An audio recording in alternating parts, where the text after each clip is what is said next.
You're going to spend a long time in the pound if you don't tell us what we want to know. But if you tell us what we want to hear, maybe we can work something out.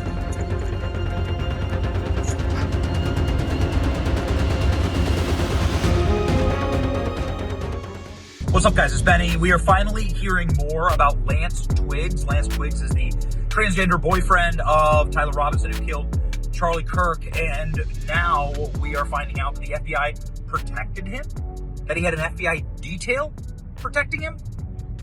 What the hell is this? So News Nation sat down with a member of Lance Twiggs' family. It's a female member of his family. Famously, his family kicked him out because of drug use and because of his sociopathic and violent behavior. His family's from Wisconsin, and they call him a far left-winger. But this family member says that Lance Twiggs is somebody who was highly intelligent. So was Tyler Robinson. He was a concert pianist, and he's somebody who had just like high performance when it comes to scholastics and so on. And that they both just got disconnected from the real world, and that she 100% believes that they killed Charlie Kirk based on what she knows about both of them. And so this family member, we know that they were both relatively close with their families. She's speaking from experience, but here's what she says that made my blood boil. She said that Lance Twiggs did not voluntarily turn himself into the FBI, did not turn over Tyler Robinson's information. As far as we know, he destroyed evidence that Tyler Robinson left about the murder, and then also got FBI protection. The entire family got FBI protection. Now, this pisses me off a lot, because why would the feds be protecting these people unless they're going to testify? If they're going to testify in the trial, maybe. But this family member says she doesn't know. She doesn't know if that's true. I'm going to play you the clip right now. I'll let you decide. But this made me very, very frustrated. There's a lot of people who deserve protection, and Lance Twiggs is not one of them. Here we go. I mean, both of them are super smart. I mean, Lance was, I do know that, and I remember, you know, he was a, I don't know, concert pianist. Like his talent for piano music was off the charts. Like not normal. It was very impressive, and that's kind of what I've heard about Tyler, is that he was just so smart and it's just a shame that these kids that had so much potential and such a bright future. What do you think changed? I don't, you know, and then being as antisocial as they were, from my understanding of, you know, playing these games and being a part of this this Discord group, you know, it just, they didn't seem like they were in a real world. There's text messages between Tyler and Lance where they're texting after the event. A lot of people find them unusual. The world that they were in, like this gaming world, like that was a normal way that they kind of spoke, that this wasn't an abnormal, the way they spoke wasn't abnormal. There have been a lot of questions about where Lance is now, whether he's in the FBI protection program. It's been a big mystery. He kind of has disappeared. Yeah, my understanding was for the first few weeks, because there were so many threats against his family that and him, that they had. My understanding is they did have a little bit of FBI detail, and they kind of moved around a little bit, but they're not anymore. He's with his family. Will he still cooperate with the investigation, from what you know? You know, I don't know. You know, when I first found out about how he was taken in and talked to by the police, you know, I know that they said that he was very cooperative, but they had to go get him and bring him in. He didn't voluntarily go in and say, hey, I heard about this and I have some knowledge.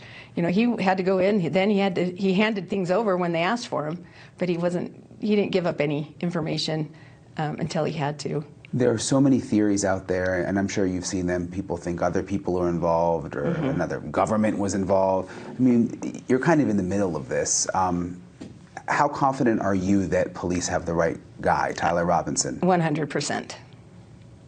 They have the right guy. This is something that sort of follows a trend of behavior that was investigated by an incredible YouTuber. Here's the account in a long-form video.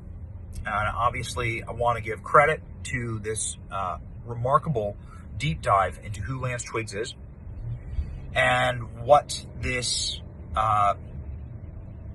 individual was getting involved in, and how violent and sociopathic their behavior is. They said that it's like pretty much just a mental break is what happened, like a psychotic mental breakdown. And the behavior is something like a schizophrenic who's lost their mind. So here, just like a quick window into like how Lance Twiggs and Tyler Robinson lived, and it sort of sets the frame here. Between all of his turns while playing Magic, Lance would go hang out with Tyler, and we'd have to call him to the tables every time it was his turn. One of my gym buddies was the first to pick up on Tyler and Lance being really close. I was in denial for months because I thought Tyler was straight, and also I kind of did not want it to be true. Eventually, I kind of snapped out of it like the nth time I saw them asleep, cuddling on the couch. I kind of didn't think too much of it since Lance would get super cuddly every time he got drunk, which is how I think they got together, because I'm pretty sure Tyler was a virgin when he moved in, so probably when Lance was in the cuddly mood, probably something happened, but that's just my guess. This is where a lot of things start clicking together. Tyler, an introverted gamer who, as far as anyone could tell, had no prior relationships of any significance, spent 4 months living with his best friend, Lance, who apparently got overly cuddly with everyone while drunk, and simultaneously had the proclivity to drink too often. It's not surprising that this was the outcome of a touch-starved virgin gamer living in the same house as a touchy-feely, seemingly manic trans person. However, a while after Lance had mostly gone back to normal, things started to intensify again. I started noticing changes in Lance's political views as the presidential election got closer. He amped up the complaints of old people staring at him, which probably was because he dressed like a stoner and not because he was female presenting, because all he did in that department was grow out his hair and wear mascara every once in a while. He also hated that the construction workers would misgender him, which I thought was weird since he said he was fine with any pronoun. Tyler wouldn't really get political until after the election.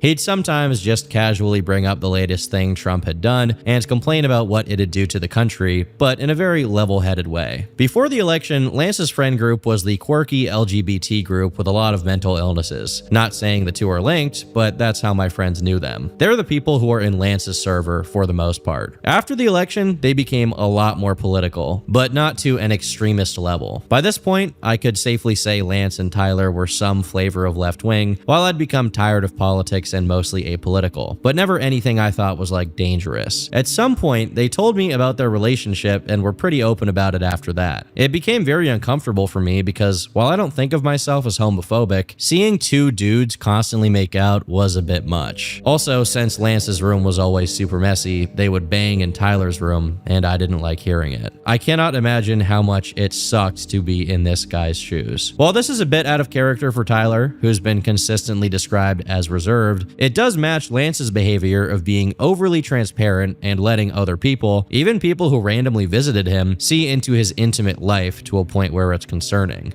So yeah, man, I don't know. The more I find out about this, the more angry I get. We need to speed ramp this trial. The trial's going to happen this summer. I think it's far too late. I wish the trial was happening now. We need to find out more, and I'm sick of there's been such wild speculation on this.